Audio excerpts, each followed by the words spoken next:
compañero Galván tocó un tema muy importante, porque es la detención de 4 miembros del ejército, y se da en este contexto de esta apariencia de proceso electoral, en donde se puede ver claramente la descomposición que hay en las instituciones de la patria de México, y quienes se han dedicado a esta descomposición son precisamente quienes la conforman. Son sectores muy peligrosos, muy malvados y muy antimexicanos, y parece que la finalidad de esto es, según se puede percibir de las revistas que tienen una línea independiente, como la revista Contralínea, por ejemplo, de que la pelea es por querer poner en lugar del que ahora ocupa la Secretaría de la Defensa a alguien que siga la misma línea de esta que le llaman lucha contra el narcotráfico o guerra contra el narcotráfico.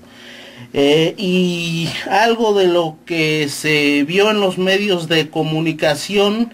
días previos a las elecciones es unas intervenciones en un foro organizado precisamente por el PRI, donde este general Ángeles de Aguajare, que es el nieto de un familiar en línea directa de aquel general de Francisco Villa, aquel general villista Felipe Ángeles. El general Ángeles manifestó que pues esta guerra ha sido un absoluto fracaso, y que incluso ha tenido como pues la grave mancha de afectar los intereses de los mexicanos, es decir, la vida de los mexicanos. Ya vamos seguramente cerca de 80,000 muertos, y con el individuo que se pretenden imponer, seguramente la cifra va a aumentar, ¿no? Tomando en cuenta que se hace asesorar por individuos de un país donde hay 8 bases militares en Colombia.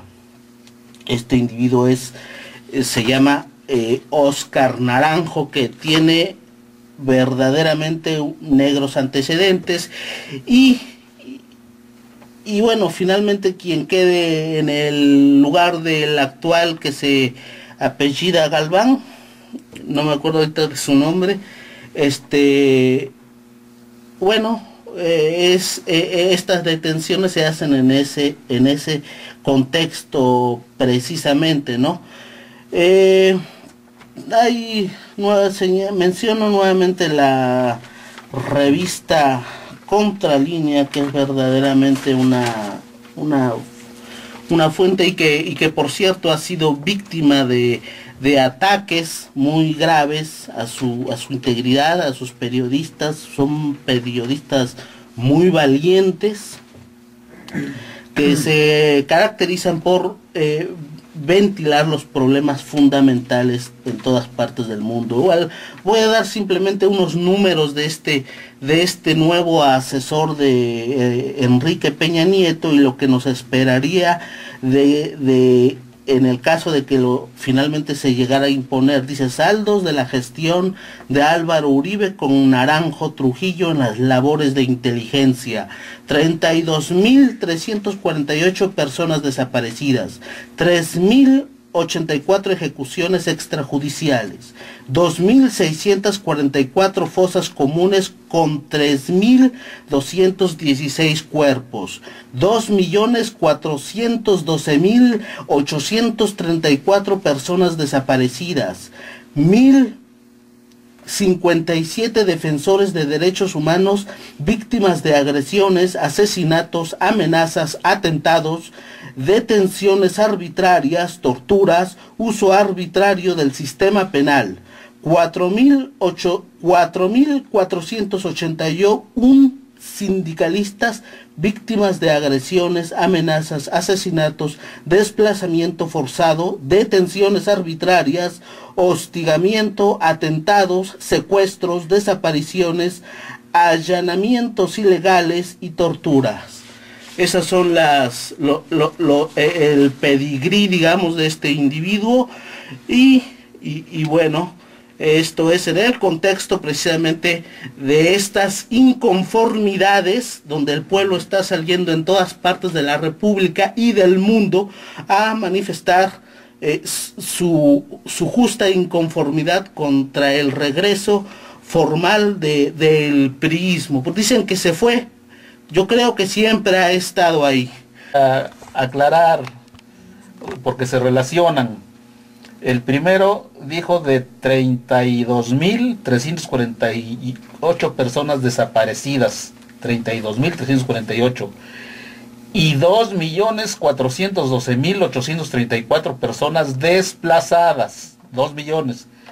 Entonces esa aclaración considero que es necesaria. Y que desde luego ya saben quiénes son los que tienen la bendición para poder llegar a ser sus administradores meramente, ya sea desde la presidencia de la República, desde las gubernaturas de los estados, desde las cámaras de diputados, cámaras de senadores, porque quienes llegan desde luego a esos puestos pues son los que les garantizan, esa es la palabra correcta, les garantizan el saqueo, les garantizan el seguir robando, el poder permitir que entren las transnacionales a este país y puedan acabar de una vez por todas con la economía local, porque pues ellos estamos hablando de un sistema neoliberal capitalista, donde los que tienen más cada vez son más ricos, donde la riqueza, el poder económico se va concentrando cada vez en menos manos. A nivel mundial pues vemos que pues los dueños del planeta, los dueños del mundo,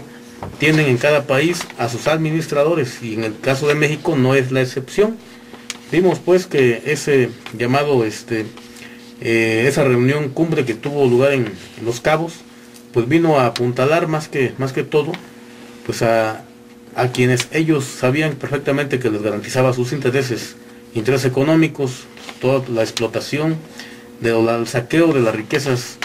de México,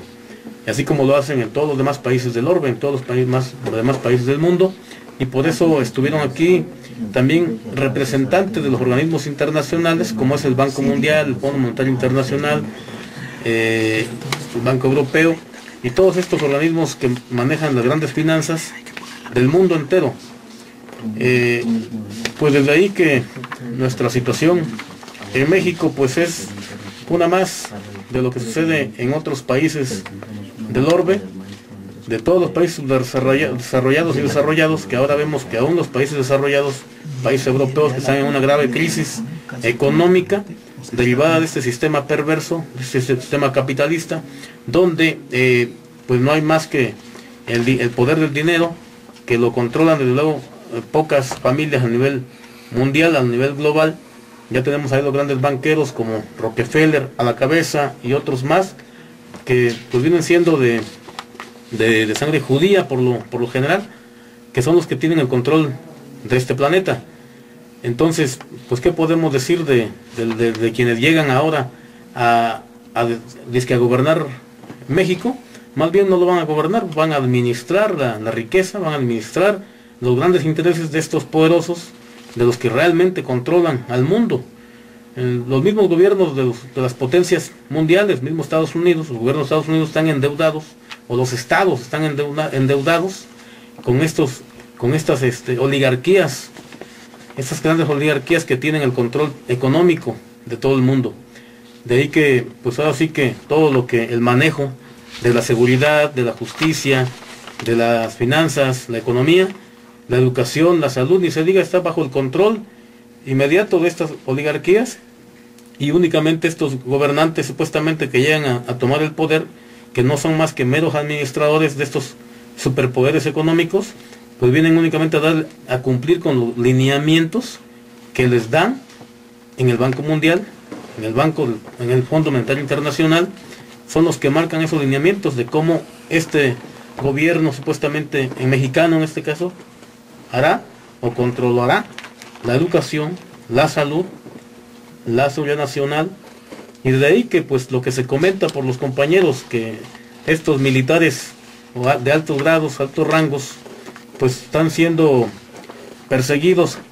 por sus jefes inmediatos, en este caso por la política creada por Felipe Calderón, que ha sido de terror desde que asume el poder, a fin de poder mantenerse en ese cargo para conseguirlo, desde luego que hizo grandes compromisos como la entrega del petróleo, la entrega de la energía, que son cuestiones estratégicas del país, y pues entonces tiene que establecer un sistema tipo fascista para sembrar el terror, para controlar a la población en general a través de ese sistema fascista, ¿no? Dentro de ellos están el control de los medios de comunicación, medios masivos de comunicación, la cuestión del miedo, el terror, a fin de que el pueblo pueda estar socavado a través de estos medios perversos, ¿no? Y desde luego que también genera dentro de lo que es el ámbito o el esquema del poder judicial toda una especie de control tremendo,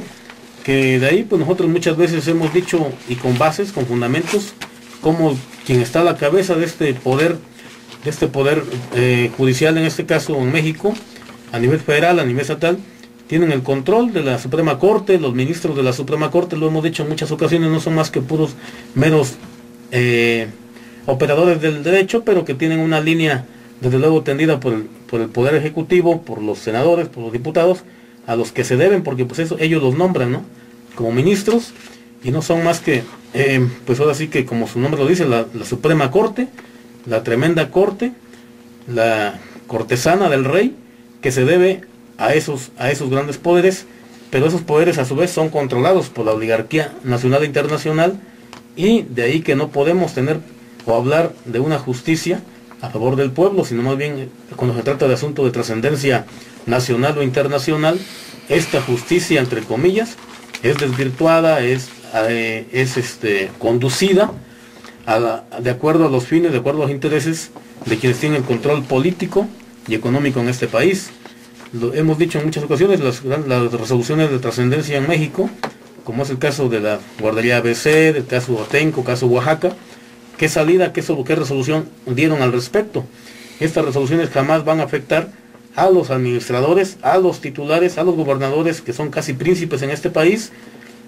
a los senadores, a los diputados, que al final de cuentas vienen siendo los operadores de ese sistema político perverso. Entonces, de ahí que toda la estructura del Poder Judicial Federal, en este caso, que está controlada por un llamado órgano que se llama el Consejo de la Judicatura Federal, igual ahí están puros los miembros que integran este poder, o este consejo, pues son personajes que pues tienen parentesco, tienen afinidad con los políticos que controlan las cámaras de diputados, quienes están en la presidencia de la República, y desde luego que estos a su vez pues son controlados por, como ya dijimos, el poder económico. También tenemos que dentro del orden militar sucede lo mismo, hay un control tremendo, y pues de uno que otro militar quizá que tenga la dignidad y pueda rebelarse de alguna manera o estar en contra o inconforme con la política de seguridad nacional que implementa el llamado Comandante Supremo de las Fuerzas Armadas, pues luego que lo alinean o lo encarcelan o lo desaparecen o lo eliminan. Entonces todas estas cosas desde luego que suceden, pero tienen un motivo, tienen una causa. La causa suprema es que, como decimos, quienes controlan el sistema político económico de este país son ya no los llamados gobernantes o presidentes de la República, diputados, senadores, sino que a su vez arriba de ellos hay quienes tienen el control económico total, y estos llamados gobernantes de este país son únicamente administradores.